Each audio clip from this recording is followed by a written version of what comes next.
నమస్తే, welcome to our voice. నేను journalist నవత. మన్మోహన్ సింగ్ గారు చనిపోయారని పాపం చాలా ఆవేదన, బాధ. ఆయనకు కేంద్ర ప్రభుత్వం అన్యాయం చేసింది, మోదీ ప్రభుత్వం అన్యాయం చేసిందని ఏమంటారు బాధపడి బాధపడి బాధపడి సంతాప దినాల్లో ఆయన బాధను ఎలా ఎక్కడ పంచుకోవాలో తెలియక విదేశీ యాత్రకు వెళ్తున్నారట. ఎందుకు అనుకుంటారా? అయ్యో ఇక్కడ జరిగిన దాని గురించో మన దేశం బాగు కోసమో అనుకుంటే పిచ్చి. ఆయన న్యూ ఇయర్ సెలబ్రేషన్స్ చేసుకోవడానికి పోతాడట. అవు రాహుల్ గాంధీజీ, మన్మోహన్ సింగ్ గారు మీకు గురువు, మార్గదర్శకులు. మన్మోహన్ సింగ్ గారి గురించి చాలా ముచ్చట చెప్పిండ్రు. ఆయన ఏమంటారు కాలం చేసి పట్టుమని 10 రోజులు కూడా కాలే, అప్పుడే సంబురాల కోసం పోయినరట. దీనికి సంబంధించిన పూర్తి అప్డేట్స్ ఈ వీడియో ద్వారా అందిస్తా. అంటే మేలిపండు చూసి మేడిమై ఉండును అన్నట్టు రాహుల్ గాంధీ లాంటి వ్యక్తులను, కాంగ్రెస్ లాంటి వ్యక్తులను చూసి వాళ్ళు చూపించే కళ్ళబొల్లి కన్నీర్లకు భ్రమపడిపోయే ప్రజలకు ఈ వీడియో ద్వారా ఏమంటారు కళ్ళు తెరుచుకుంటాయి అనుకుంటున్నా. అసలు ఇక అప్డేట్లోకి వస్తే, రాహుల్ గాంధీ విదేశీ యాత్రకు బయలుదేరాడు. ఈ యాత్ర మన దేశ బాగు కోసం అనుకుంటే పొరపాటే. న్యూ ఇయర్ వేడుకల కోసం ఎంజాయ్ చేయడానికి వియత్నాంకి వెళ్లారు. దీంతో ఆయన పర్యటన కాస్త రాజకీయ దుమారానికి కారణమైంది. బీజేపీతో పాటు సామాన్య జనం కూడా ఆయన పర్యటన పట్ల దుమ్మెత్తిపోస్తున్నారు.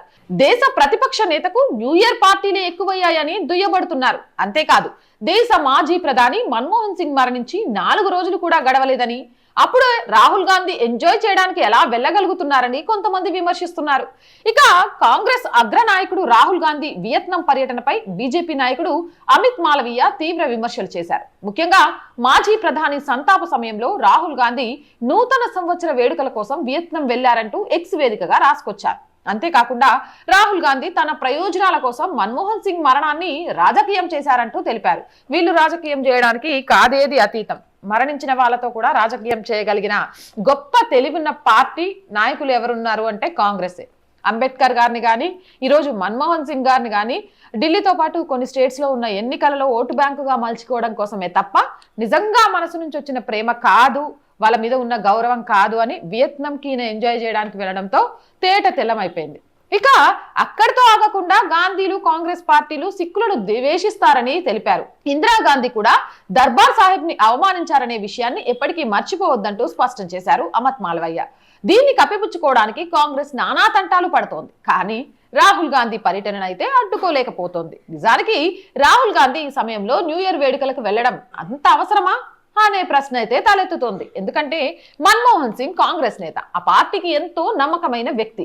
అతనికి పార్టీపై ఉన్న నిబద్ధతను చూసుకునే సోనియా గాంధీ ప్రధానమంత్రి పదవిని కట్టబెట్టారు. 1991లో ఆయన ఆర్థిక మంత్రిగా ఉన్నప్పుడు చేపట్టిన సంస్కరణలే ఇప్పటికీ దేశ అభివృద్ధిలో కీలకంగా మారాయి. కప్పల త్రాసు లాంటి యూపీఏ ప్రభుత్వాన్ని కూడా 10 ఏళ్లుగా నిరాటంకంగా నడపగలిగారు. అటువంటి వ్యక్తి మరణించినప్పుడు కూసంత బాధైనా కనిపించలేదా అనే ప్రశ్నలు సహజంగానే తలెత్తుతాయి. ఈ విషయంలో కమలం పార్టీ నేతల హుందాతనం ఖచ్చితంగా పొగడాల్సిందే. తాజాగా ఒడిశా సీఎం మోహన్ చరణ్ మాంఝీ తాను న్యూ ఇయర్ వేడుకలకు దూరంగా ఉంటున్నానని ప్రకటించారు. దేశం మన్మోహన్ సింగ్ వంటి గొప్ప నేతను కోల్పోయిందని, అటువంటి వ్యక్తి మరణించిన సమయంలో న్యూ ఇయర్ వేడుకలు చేసుకోవడం హుందాతనం అనిపించుకోదని, అందుకే ఈ వేడుకలకు దూరంగా ఉంటానని ప్రకటించారు. నిజానికి మోహన్ చరణ్ మాంఝీకి మన్మోహన్ కు దగ్గరి మిత్రత్వం ఏమీ లేదు. అటువంటి సీఎం కూడా ఇలాంటి వ్యాఖ్యలు చేశారు. కింద స్థాయి నుంచి ఎదిగిన నేత, అందులోనూ బీజేపీ నేత, అతనికి కాంగ్రెస్ తో ఎటువంటి సంబంధాలు లేవు. అలాంటిది తానే న్యూ ఇయర్ వేడుకలకు దూరంగా ఉంటానని ప్రకటించి పెద్దరికం చాటుకుంటే, మన రాహుల్ గాంధీ విషయానికి వస్తే, మన్మోహన్ సింగ్ గాంధీ కుటుంబ నేతృత్వంలోని కాంగ్రెస్ పార్టీ నేత, ఆ పార్టీకి ఎనలేని సేవలు చేశారు. అటువంటి వ్యక్తి మరణిస్తే సంతాప దినాలు ఇంకా పూర్తి కాకముందే ప్రతిపక్ష హోదాలో ఉన్న రాహుల్ గాంధీ న్యూ ఇయర్ వేడుకలకు విదేశాలకు పయనం కావడం కూసింత ఆశ్చర్యానికి గురి చేస్తుంది. రాహుల్ గాంధీ ఇప్పుడే కాదు, గతంలో ఎన్నోసార్లు ఇలా పార్టీలకు హాజరై విమర్శలు మూటగట్టుకున్నారు. భారతదేశ చరిత్రలో 26 నవంబర్ ముంబై ఉగ్రవాద దాడి మాయని మచ్చ. ఈ దాడిలో పాకిస్తానీ ఉగ్రవాదులు 250 మందిని పొట్టన పెట్టుకున్నారు. ఏకంగా దేశ ఆర్థిక రాజధానిగా పిలుచుకునే ముంబైలోని ఈ దాడి జరగడం యావత్ దేశాన్నే కుదిపేసింది. అంతటి పెద్ద ఘటన జరిగిన సందర్భంలోనూ రాహుల్ గాంధీ ఓ ప్రైవేట్ పార్టీలో ఎంజాయ్ చేస్తున్నారు. ఈ వార్త తెలిసిన తర్వాత కూడా పార్టీ నుంచి బయటికి రాలేదనే ఆరోపణలు ఉన్నాయి. తీరా పార్టీ అంతా అయిపోయాక ఇంత పెద్ద దేశాన్ని ప్రభుత్వం కాపాడటం అంటే చాలా కష్టం. అప్పుడప్పుడు ఇటువంటి ఘటనలు జరుగుతుంటాయని సెలవిచ్చారు. అప్పటి యూపీఏ ప్రభుత్వంలో రాహుల్ గాంధీకి ఏ పదవి లేకపోయినా పార్టీలో తర్వాతి తరం వ్యక్తి కావడంతో రాహుల్ గాంధీ ఎంతో కీలకంగానే ఉండేవారు. అటువంటి వ్యక్తి ఈ వ్యాఖ్యలు చేయడంతో ఆయనకు ప్రజల కంటే వ్యక్తిగత ఎంజాయ్మెంట్ ప్రధానమని చాలా మంది భావించారు. ఇక మన్మోహన్ సింగ్ మరణానంతరం ఆయన పట్ల గౌరవం ప్రకటించుంటే రాహుల్ గాంధీ హుందాతనానికి యావత్ దేశం సలాం కొట్టేది.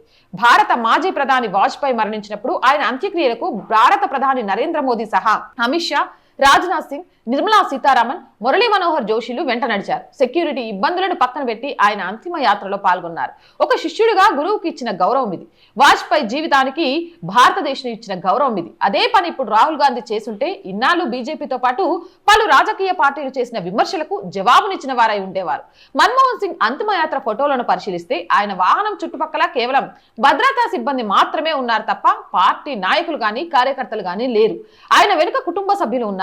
దీంతో పాటు మన్మోహన్ సింగ్ ను చూడడానికి వచ్చిన రాహుల్ గాంధీ తన పార్టీ నేతలతో నవ్వుతూ పలకరించడం మీడియాకు చిక్కింది. ఇది విమర్శలకు దారితీసింది. ఇన్నాళ్ళు మన్మోహన్ సింగ్ ని అవమానించిన కాంగ్రెస్ పార్టీ ఆయన మరణానంతరం కూడా అదే పని చేస్తుందని పలువురు విమర్శిస్తున్నారు. ఎప్పుడైనా రాజకీయాల్లో ఆప్టిక్స్ మ్యాటర్స్ చాలా ముఖ్యమని అంటారు. అంటే సరైన సమయంలో సరైన విధంగా ఆలోచించాలి. విపక్షాల విమర్శలకు సరైన మాటలతో చెక్ పెట్టాలి. ఈ విషయాన్ని రాహుల్ గాంధీ మర్చారు.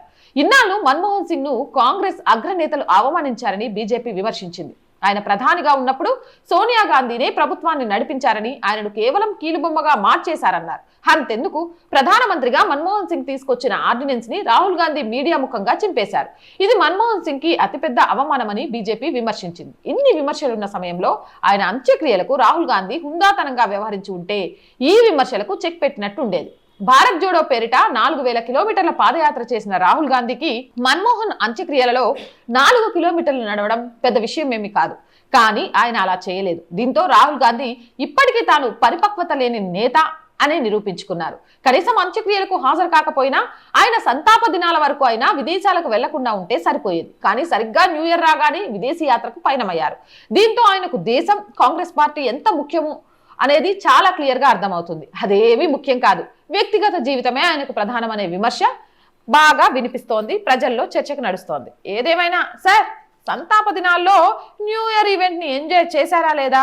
కళ్ళు మూసుకొని పిల్లి పాలు తాగినట్టు రాహుల్ గాంధీ కూడా తాను చేసే పనుల్లో ఎవ్వరూ చూడట్లేదు అనుకుంటూ చిక్కిపోయి సోషల్ మీడియాలో పప్పు అనిపించుకుంటున్నాడు. ఏదేమైనా యువ నాయకుడు ఇలా తప్పిదాల మీద తప్పిదాలు చేస్తూ ఉంటే ఎన్నో ఏళ్ల చరిత్ర కలిగిన కాంగ్రెస్ పార్టీ ముందు ముందు ఏమవుతుందో అని పాపం సీనియర్లు ఆవేదన వ్యక్తం చేస్తున్నారు. మరి మీరేమంటారు?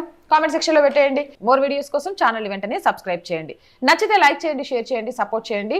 అండ్ ఛానల్ చూస్తున్న వాళ్ళంతా సబ్స్క్రైబ్ చేశారా లేదా ఒకసారి చెక్ చేయండి. సబ్స్క్రైబ్ చేయకుంటే వెంటనే సబ్స్క్రైబ్ చేయండి. అండ్ ఆర్థికంగా ఈ ఛానల్ని కాపాడుకోవాల్సిన బాధ్యత మీ అందరి చేతుల్లో ఉంది, మనందరి చేతుల్లో ఉంది.